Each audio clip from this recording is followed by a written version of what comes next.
Muy bien, y estamos en el episodio 194 de Sentido Económico, como de costumbre, con la compañía, en esta oportunidad, a distancia, del señor Sebastián Bordato, co-creador y conductor también de este programa. Sebastián, Seba, ¿cómo estás? Buen día.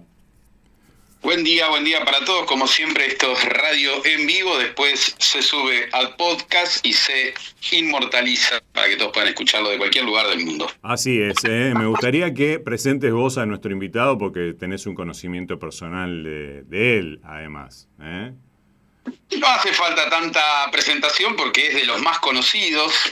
Es economista, es director de INVEC. Ya ha pasado alguno de sus socios Antibulat por acá, pero hoy lo tenemos a él, a la estrella, Esteban Domecq. ¿Cómo andás? Buen día, Esteban. Sebastián Bordato y Alejandro Niño, te saludamos. Hola, Sebastián, Alejandro. Bueno, un placer. Gracias por el llamado. Bueno. Gracias a vos por estar. Un gusto tenerte, y en el arranque de febrero también se dio una señal que reabre preguntas. Inflación de enero, 2,9%, un dato superior al esperado, aunque en línea con lo que también pronosticó INVEC, porque estaba escuchando también algunos datos que había dado Esteban en algunas otras notas ayer, y estaba bien en línea con lo que INVEC estaba señalando también, y por encima de las proyecciones que venía reflejando el relevamiento de expectativas de mercado. Bueno, así muy breve, en paralelo también un escenario global que está bastante complicado, pero bueno, no queremos perder el tiempo y queremos aprovechar el de Esteban, en este caso, particularmente para, bueno, preguntarte con respecto al dato. De ahí vamos a arrancar y iremos derivando algunas cuestiones de mercado, por supuesto, también. ¿Estamos viendo un freno en la desinflación o esto es una cuestión puntual dentro de un proceso que sigue vigente a tu criterio, Esteban? A ver, yo creo que estamos en un desvío que lleva 8 meses, en la cual la inflación, que dio 1,5% en mayo del año pasado, casi duplicó en su medición mensual hasta aterrizar en el 2,9 de enero. Como decís, a nosotros nos había dado 2,8, o sea, está muy en línea. Nosotros venimos monitoreando este incremento en la inflación mensual, que hay que verlo, creo yo, en el marco de un proceso grande, ¿no? de estabilización, en la cual la inflación empezó en el 200% en el 23, terminó 117 el 2024, terminó 31,5 el 2025, 32,4 está en el interanual, y esto responde sobre todo al cambio de régimen cambiario de abril y al ruido electoral, y toda esa volatilidad cambiaria que vivimos. Yo creo que hizo a este proceso grande perder la guía, que era ese crawling peg, esa tasa de evaluación mensual con el cual venía el programa en todo el arranque, en el primer año y medio, primero al 2%, después al 1% por mes. Cuando el gobierno hace ese cambio en la política cambiaria, en el marco del acuerdo con el fondo, y todo ese programa entra y recibe toda la turbulencia del proceso electoral, bueno, el proceso desinflacionario se desvía. Entonces el gobierno ahora lo que tiene que hacer es tomar cartas sobre el asunto, reconfigurar, rebalancear y tomar medidas para reencauzar. Y déjame decirte, los procesos de estabilización no son ni rápidos, ni lineales, ni homogéneos, ni nada por el estilo, con lo cual desde ese punto de vista no es algo que me preocupe mucho. Lo que sí quiero ver, la función de reacción del gobierno para ver cómo la inflación ahora del 2,9 empieza una nueva escalerita al 2,5, al 2, al 1,5, para seguir con el proceso grande. Pero claramente estamos ante un desvío en el proceso desinflacionario. Esteban, ahí, Sebastián Bordato, ¿cómo estás ahí? Digamos, a Milei le gustaba decir inflación del 17.000%, es decir, lo llevaba, digamos, exponencial. Está bien, cada uno, digamos, utiliza los mecanismos que quiere, pero, digamos, si yo hago lo mismo ahora y agarro un 2,9 y lo hago exponencial, estamos más cerca del 41 que de lo que dice la REM, ¿no? Que creo que andan 21. Con lo cual empezamos a tener tasas reales negativas. ¿Qué opinión tenés viendo ahí un poco el tema tasa en el medio, ¿no? Que somos uno de los países con tasas también nominales muy altas, después entraremos en el dólar, pero digo, es alta inflación, obviamente mucho más baja que lo que veníamos en años anteriores, pero la paciencia, ¿viste? Se va poniendo nervioso todo. Sí, tenés una tasa de interés que está quedando en el fleje. Al margen de tomar un solo mes y analizarlo, yo por lo general trato de tomar 3 meses, ver las tendencias, sobre todo núcleo y demás, para entender bien la fuerza inflacionaria de verdad. Si vos tomás 3 meses, te está dando 33, 35 anualizado. Tenés un 2,5, un 2,8, un 2,9 en la general, un poco menos en la núcleo te dio 2,6. Entonces estás en el 33. Lo que sí hay que decir que a mitad del año pasado, en julio del año pasado, cuando vos tenías el 1,5 de mayo, el 1,6 y el 1,8, te daba 21. La inflación ya corría el 20% anual, y esto da cuenta de que efectivamente seguimos en el mismo régimen de inflación, que es un régimen de inflación moderada, pero en ascenso. En ascenso, digamos, es este recalentamiento que hoy nos ubica en la zona del 32, 33, 34. En ese 32, 33, 34 tenemos que promediar, la inflación está corriendo al 2,7, 2,6 mensual, y la tasa, vos ves un plazo fijo y te rinde 27 anual, o sea, lo llevas a la medición mensual y te está rindiendo 2,2. Una Tamar está en la zona del 30, 32, bueno, ahí estás en el 2,5, 2,6, ahí estás casi empatando a esta aceleración inflacionaria. O sea que ex post tenemos que decir que los pesos han perdido contra la inflación, o sea, han perdido en términos reales, o sea, han perdido poder adquisitivo. Pero del otro lado también hay que decir que han ganado fuertemente contra un dólar que se mantuvo en cero y de hecho bajó. El dólar mayorista a final del año pasado está en 1.454 y está en 1.405. Entonces, tenemos paradójicamente un rendimiento del carry muy atractivo con un retorno real en pesos no positivo, o sea, o tal vez negativo. Yo no tomaría este dato, digamos, yo creo que la inflación de febrero, de marzo, nosotros estamos monitoreando, nos está dando 2,7 de febrero, y marzo es un mes que va a estar oscilando en la zona del 2,5, 2,6, 2,7. El primer trimestre tenés garantizada inflación, que ya te dio 2,9 el primero, entonces estás en una tónica del 30 a 32, entonces tal cual decís, Seba, las tasas de interés están en el fleje, no hay espacio para bajarlas. Y el problema ahí empieza a ser, porque esas son las tasas pasivas de los bancos que le pagan a los ahorristas o las tasas de la LECAP, es que del otro lado del mostrador de los bancos, esto implica que las tasas activas van a seguir altas, sobre todo para los individuos. O sea, vos hoy tenés el relevamiento del Banco Central que hace del promedio de tasa de interés para préstamos personales, que da 70%, está muy firme. 70% de TNA es un costo financiero que está en 110, 120 puntos. No obstante esto, nosotros la inflación en el año la seguimos viendo en el 23, 24, 25%. El REM, como bien decís, está en el 21, estamos un poco más arriba. Entonces, lo que estamos esperando es que tengamos un primer trimestre en esta inflación en la zona del 2,5, o sea, tasa de interés neutras, y después la inflación tiene que ceder. O sea, el anclaje cambiario y todo el andamiaje macroeconómico, digamos, el trabajo fiscal, el trabajo monetario, tienen que generar que esta inflación que en el mes venía subiendo vuelvan a irse a la baja. Entonces, el año puede terminar en el 24, 25, 23. No obstante esto, en estos meses, esta dinámica inflacionaria nos deja una tasa real insuficiente, que no es positiva. Seguro, qué importante lo que decís. Ayer hablábamos en el mercado que hay gente que prefiere menos manteca, pero más dólares. Es decir, cuando vos comparás contra inflación, la tasa te hace comprar menos bienes, pero el auge, el argentino piensa tanto en dólares, y el dólar a la baja con tasas altas, aunque sean reales negativas, como pasó en enero, bueno, el argentino se vuelve loco por vender los dólares y, bueno, están creciendo los depósitos en plazos fijos y obviamente... ahora vamos a hablar el tema de la licitación que hay, que seguramente Ale ahora se va a meter con eso, pero sigo con la REM y ahora con el dólar, ya que metiste ahí la cuchara. La REM dice algo de 1.750 para fin de año, si no saco mal las cuentas con el dólar que cerró ayer, si es que es el oficial, el de 1.750, ayer cerró en 1.405, quiere decir una devaluación del 21% de acá hasta fin de año, más o menos. Es decir, un dólar nadie tiene la bola de cristal, pero más o menos un dólar devaluándose, o un peso devaluándose en realidad, poco menos que lo que es la tasa hoy. O el dólar está barato o la tasa está cara, ¿no?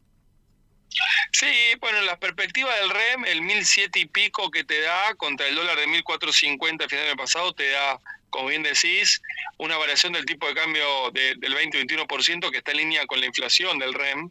O sea que el pronóstico en función del consenso de analistas es que el tipo de cambio real se sostiene. Nosotros estamos viendo un tipo de cambio más alto a fin de año, en la zona de 1900-2000 con 24 de inflación y un tipo de cambio moviéndose en la zona del 30, y esto da cuenta de una depreciación real en el margen. Así como el año pasado tuviste inflación de 31,5 y movimiento del tipo de cambio del 40%, bueno, hubo una depreciación real de casi 10 puntos. Nosotros estamos viendo una dinámica similar que igual no va a ser homogénea en el año. Vas a tener 4 o 5 meses tranquilos, de estabilidad cambiaria, y después un poco más de ruido, probablemente después el dólar corra un poco más que los precios. Entonces estamos viendo eso.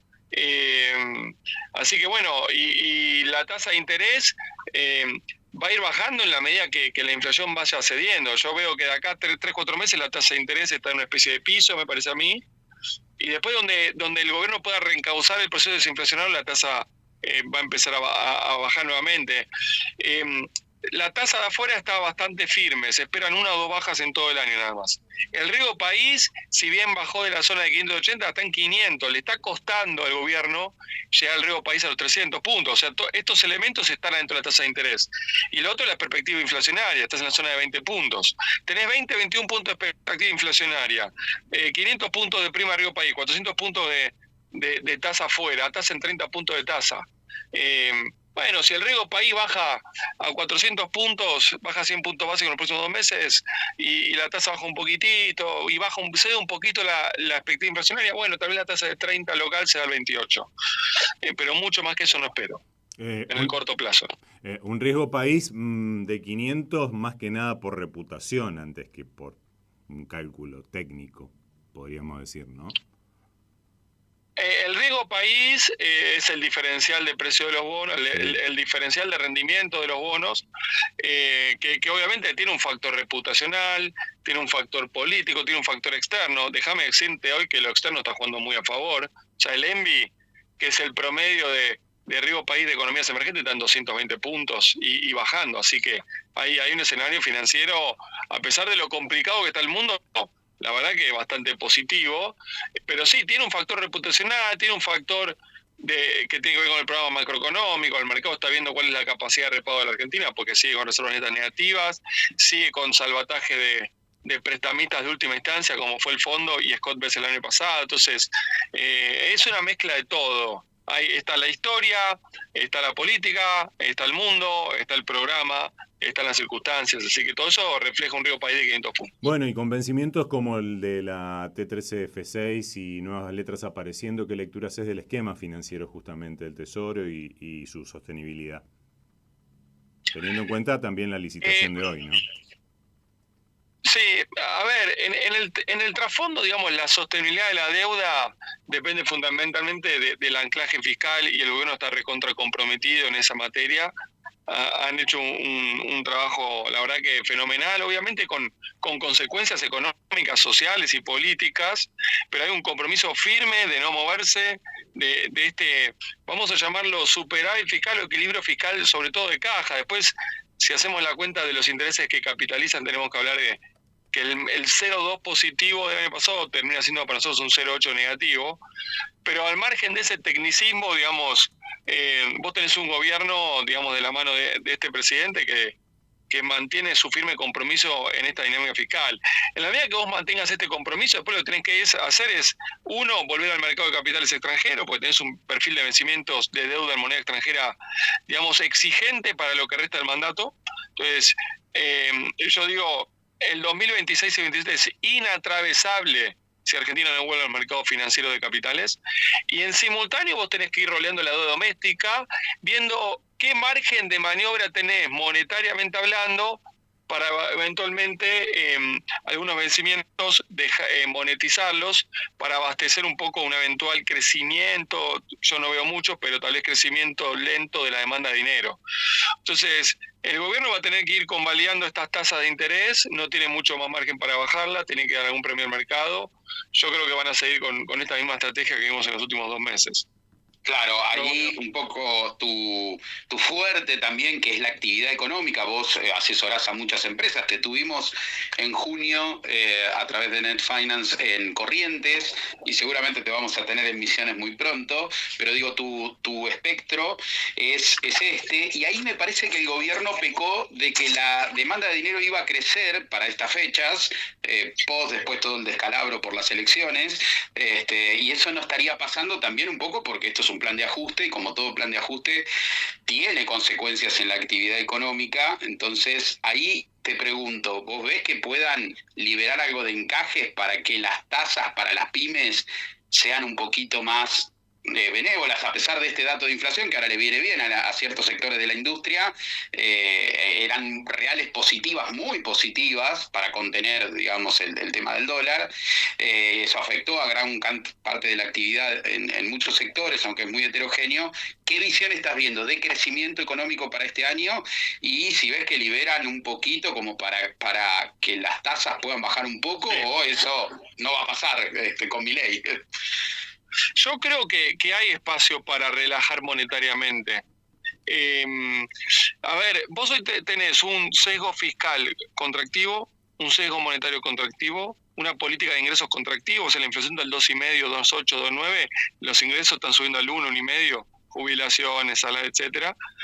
Este cóctel lo que te deja es una economía que está anémica con una tónica recesiva. Cuando vos ves la caída del 2024, recuperación 2025, la recuperación fue de mitad del año 2024 y terminó en febrero del 25. De febrero del 25 hasta acá, la economía te da cero. Y si sacás los impuestos netos de subsidio, que es una cuestión metodológica de cómo se mide la actividad, y el sector financiero, te da una pequeña caída. Lo que significa esto, Seba, es que los sectores que empujan, agro, sistema financiero, minería, petróleo, gas, no son suficientes para compensar los sectores que están en declive. Entonces, esto explica también el no crecimiento de la demanda de dinero. Vos tenés una actividad, en noviembre se paralizó todo, diciembre mejoró penita, enero y febrero, lo que yo estoy monitoreando, y los datos de alta frecuencia que salieron de enero, dan cuenta que fue un enero muy difícil. Tenés producción de autos menos 15, venta de autos menos 10, liquidación agropecuaria menos 1, índice de construcción, despacho de materiales menos 1, todo interanual, o sea, compensando estacionalidad, impuestos ligados a actividad menos 4, bebidas alcohólicas menos 7, digamos, alimentos tampoco medio positivo. Entonces, nosotros estamos viendo, cuando vos ves el consenso de analistas, está en el 3,2, 3,5 de promedio creciente para este año. El gobierno está un poco más optimista. Nosotros estamos en el bloque un poco más conservador en la zona del 2, 2,5. Estamos viendo, digamos, que este cóctel de política económica, que de un lado es positivo para anestesiar el frente cambiario y que eso le permita reencauzar el proceso desinflacionario, tiene como efecto colateral negativo una actividad que está trabada. Y en esa actividad trabada hay sectores bastante afectados, de consumo, de industria, de construcción, de turismo doméstico. Entonces ahí estamos nosotros algo más moderado, vemos un primer trimestre difícil, trabado, y después eventualmente de la mano del agro, y de un eventual relajamiento monetario y alguna recomposición de los ingresos, bueno, que el mercado interno se pueda empezar a mover un poco y ir a buscar este +2 en el año. Pero el arranque te diría que no fue positivo. En ese aspecto, Seba, vos tenés una pregunta sobre el tema justamente vinculado a lo que tiene que ver con el agro, ¿no? Teniendo en cuenta de que, bueno, mucho del ingreso también argentino depende de eso. Sí, ahí no sé si se cortó, si estamos... No, estamos. A ver, sí, estamos. No, ahí para ir cerrando, no te queremos robar mucho tiempo, pero tenemos el sector externo y ahí ahora de repente de pasar a una cosecha récord nos encontramos con algo de sequía, aunque el girasol parece que anda muy bien, pero empieza a aparecer ese fantasma de la seca que cada tanto azota. ¿Cómo estás viendo el sector externo? Y si finalmente, ¿cuánto va a representar las famosas exportaciones por el tema de hidrocarburos, de energía, digamos, en general? Sí. A ver, veníamos para una campaña agropecuaria muy, muy buena, y yo te diría hoy está siendo buena igual. Vos tenés una cosecha fina excelente con la mano del trigo, muy bien el girasol, y ahora tenés cierta afectación en la gruesa de la mano de maíz, soja. Nosotros estamos viendo un recorte entre 2.000 y 3.000 millones de dólares por esta afectación climática, que de alguna manera igual sigue siendo una cosecha favorable. El sector energético vas a estar en la zona de 9.000, 10.000 millones de superávit. Digamos, por ese lado bien. Después la balanza comercial la estamos viendo superavitaria en 10.000, 11.000 millones de dólares, bien. Después tenés los componentes de servicio que te sacan muchos dólares, ingreso primario que te sacan muchos dólares, todo lo que es pago de intereses, que de utilidades eventualmente. La cuenta corriente la vemos deficitaria en 1,5 puntos del producto, y después hay que ver cuánto van a dolarizar los argentinos. Por eso el programa desde el punto de vista del sector externo está exigido, o sea, necesita que permanentemente entren dólares por la cuenta financiera. Bueno, esos últimos 3 meses eso sucedió de la mano de las empresas y de las provincias, pero digamos, el escenario desde el punto de vista del sector externo de la economía no está despejado hacia adelante, a pesar del boom energético, petrolero y agropecuario, si querés. Así que bueno, va a haber que seguir monitoreándolo eso. Seguro, sabes que no me cierra ahí, perdón Ale, empresas financiándose al 5 o 6%, bueno, los bonos soberanos han bajado bastante, pero todavía el sector público no puede salir al mercado, como bien decís, sobre todo a estas tasas. Bueno, también está el tema del cepo a las empresas ahí, cortito, si nos podés decir, claro, ¿qué ves con eso? ¿Se abrirá ese famoso cepo? A ver, este año debería empezarse a girar utilidades 2025. Ya está, digamos, anunciado por el gobierno y comunicado por el propio Banco Central el año pasado. O sea, eso sí, el resto de las restricciones, salvo que haya un cambio integral del esquema, no lo estoy viendo por el momento. Sí, sabés que encima lo reforzó, porque con esto de cortar lo que era, viste, comprar en oficial y vender en la bolsa, afectó a los importadores personas físicas, que hay muchos, responsable inscripto, porque antes no podías vender títulos contra D, pero ahora tampoco los podés comprar si fuiste al mall, con lo cual hay un brete con ese tema tremendo, lo cual también, obviamente, y con el nivel de actividad bajo, las importaciones me imagino cayeron mucho, ¿no? ¿Eso ayuda a la balanza? Bueno, eso está explicando un poco este veranito cambiario también, que tenés una actividad más anémica, por ende menos demanda de importadores, así que eso está ayudando, pero como bien decís, hay todavía un esquema de controles, de restricciones, de restricciones cruzadas, digamos, a normalizar, que es un pendiente que hay. Bueno. Seguro, te vamos liberando, pero sí, te comprometemos, seguramente nos vamos a estar comunicando con vos. Hay un evento muy grande, como sabés, acá a través de la SEM, quien representamos desde Net Finance, a la Confederación Económica Misionera y a la FEC, que en parte hasta hemos hecho relaciones gracias a vos, así que seguramente en junio, si vos y tu agenda lo disponen, lo hacemos en vivo, una invitación para que estés acá, los empresarios te escuchan mucho, así que ojalá te podamos tener en un evento muy muy grande, que es un evento trinacional, donde van a participar cámaras de Brasil, Paraguay, Argentina, a través de la CAME, muy grande en Puerto Iguazú, donde están las cataratas, así que ojalá puedas estar, ya nos estaremos contactando, porque los empresarios te siguen mucho, Esteban. Recuerdo cuando en junio dijiste también algo que me quedó resonando, esto de levante la mano quién tiene un hermano, un primo, un algo que haya perdido el trabajo, y la verdad, quizás acá en las economías regionales hay un poco más, pero no hay pérdida fuerte de trabajo en términos generales, sino está todo muy heterogéneo, ¿no? Con eso te vamos liberando. Sí, y el problema sigue siendo el poder adquisitivo. El gran problema es el poder adquisitivo. Claro. Digamos, hoy la tasa de desempleo dio 6,6 el tercer culo del año pasado. Estamos viendo que hay mucho, digamos, mercado laboral amortiguando. Hay cierres y pérdida de puestos de trabajo en unos sectores y en algunas empresas, y crecimiento en otros sectores, en otros formatos, etcétera, y eso permite amortiguar. El gran pendiente ahí es el poder adquisitivo. Seguro. Te vamos a tener en junio, entonces, ¿cómo la ves? Será un placer. Pero qué bien. Y así pasa, Ale, por Sentido Económico, como siempre, con grandes invitados. Esta vez a Esteban Domecq, que lo queríamos tener acá inmortalizado. Así que te mandamos un abrazo grande, Esteban. Abrazo grande, que tengan buen día. Gracias por el llamado. Gracias. Un abrazo grande. Esteban. Muy bien. Ale. Lo dejamos que nos abandone la llamada ahí, Esteban. Te tenemos, Eva, ¿no? Sí, por supuesto. Bueno, no sé si tenemos ahí que pasar algunos... tenemos que pasar algunas publicidades, pero bueno, hay algo también que quedó pendiente. Igual, a ver, esto ya lo explicó Esteban y lo pueden buscar en cualquier lado, está disponible. El tema de lo que está relacionado con la inflación y lo que han aumentado los servicios versus los bienes y los rezagos de aumentos que todavía persisten en el tema de la normalización de las tarifas, que hace que también los servicios se hayan ido por encima en lo que tiene que ver, digamos, con los aumentos, ¿no? Por encima del 40% versus los bienes que están apenas rozando el 30%, ¿no? Y él mismo nos daba también su número de cuánto viene aumentando el ingreso, ¿no?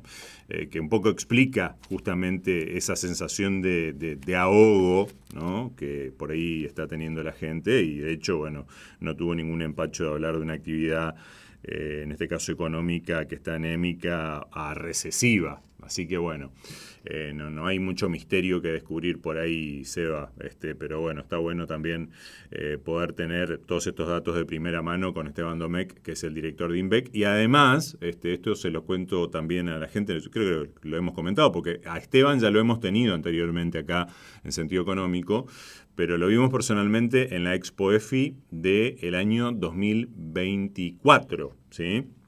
Que lo entrevistábamos allá en Buenos Aires, y la Expo EFI, que ya tiene también, en este caso, su edición confirmada para el 28 y el 29 de abril de este año en Buenos Aires, con el Congreso Económico Argentino, que es un evento importantísimo también que se desarrolla. Así que, bueno, te cuento que Grupo IEB es empresa líder en el mercado financiero, brindando soluciones de financiamiento a individuos e empresas. IEB, agente de liquidación y compensación y agente de negociación integral, matrícula CNB 246. NetFinance, que está acompañando el crecimiento de las inversiones personales y el financiamiento PYME, optimizando los flujos de caja desde el litoral y con presencia en todo el país. NetFinance, agente asesor global de inversión, matrícula CNB 1158. En el medio te voy mechando algo de información también, porque había también algunas cosas que, bueno, de hecho ya las comentábamos también con el propio, en este caso Esteban Domecq, que tienen que ver particularmente con el tema, bueno, por ejemplo, de las licitaciones, ¿sí?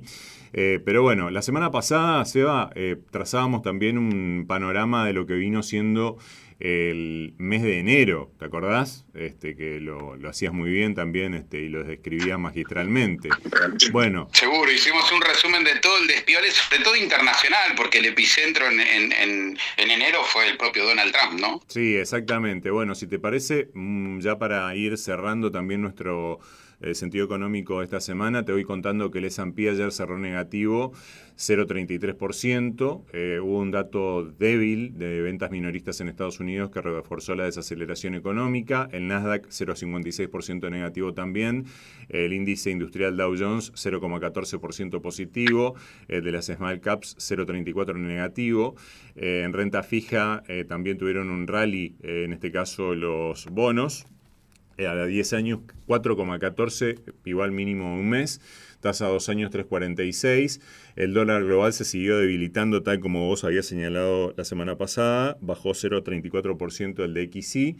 En commodities y cripto, en este caso, el petróleo apreciándose 1,41%, el oro 0,67%, la soja 1,13% en Estados Unidos. El Bitcoin sigue en la caída que viene teniendo, 66.890.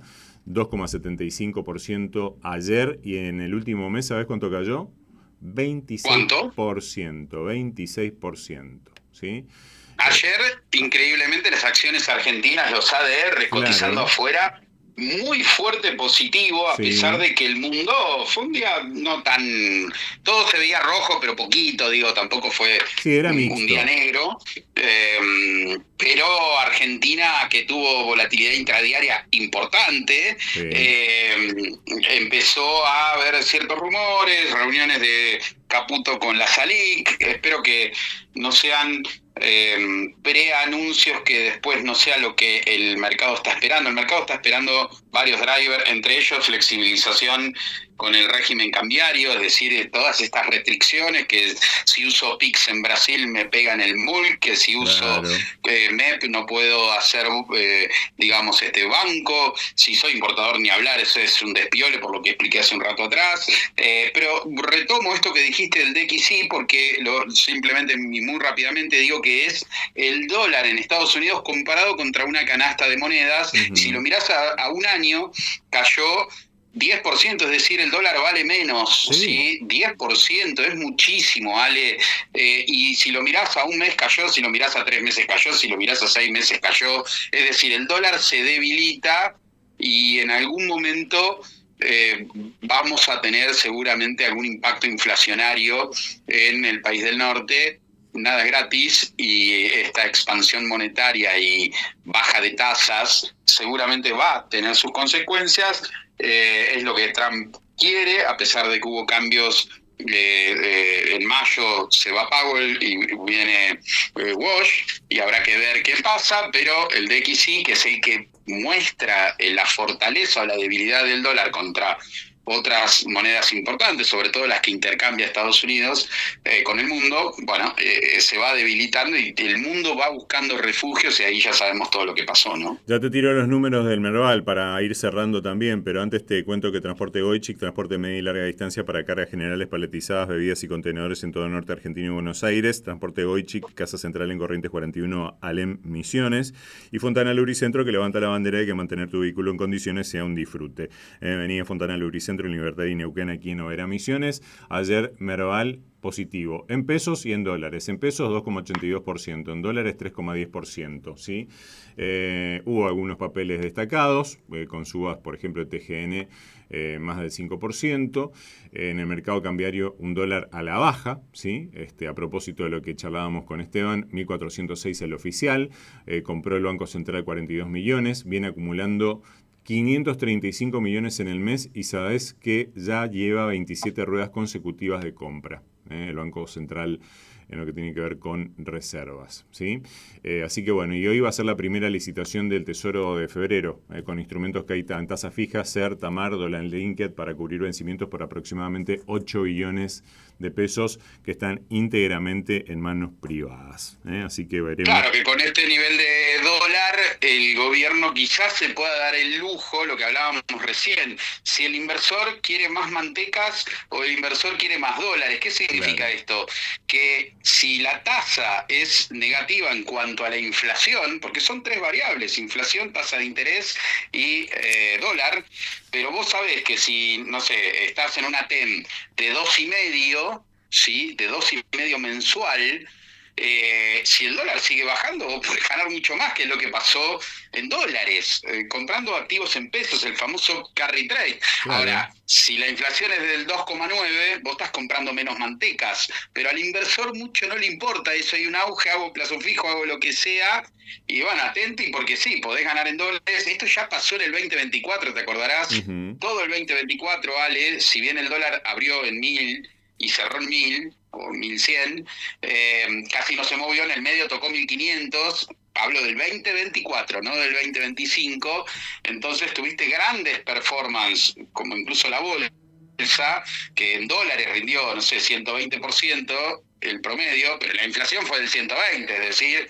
atenti a eso, porque muchos descartaban los bonos SERS. En esta licitación va a haber de los 3, va a haber de tasa fija, de SER y de TAMAR, ¿sí? Y los SER, si vos te fijás en lo que están ofreciendo, son más largos. Incluso hay uno, si no vi mal, al 2028, a junio del 2028, con lo cual todavía los bonos SER tienen mucho por recorrer. Ayer subieron un poco más que los de tasa fija, pero increíblemente, al conocerse el dato de inflación, vos podrías decir, bueno, el mercado va a pedir más tasa. Claro. Y no fue así, Ale, porque los bonos de tasa fija casi que se mantuvieron neutrales, levemente positivos, y los SER estuvieron demandados y subieron. Recordemos que es inversamente proporcional. Si uno quiere que la tasa suba, todos venderían bonos en pesos, para comprar dólar, por ejemplo, o bonos en dólares o bonos a dólar a todo el oficial, que eso ya casi no existe más en la Argentina,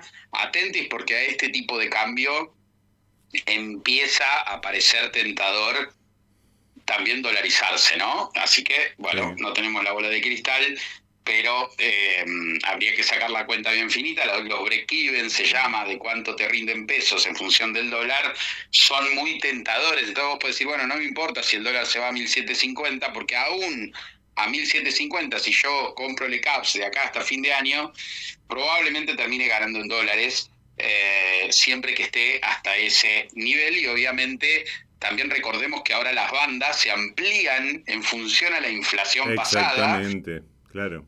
con Hace lo 2 cual se meses. amplía bastante ahí.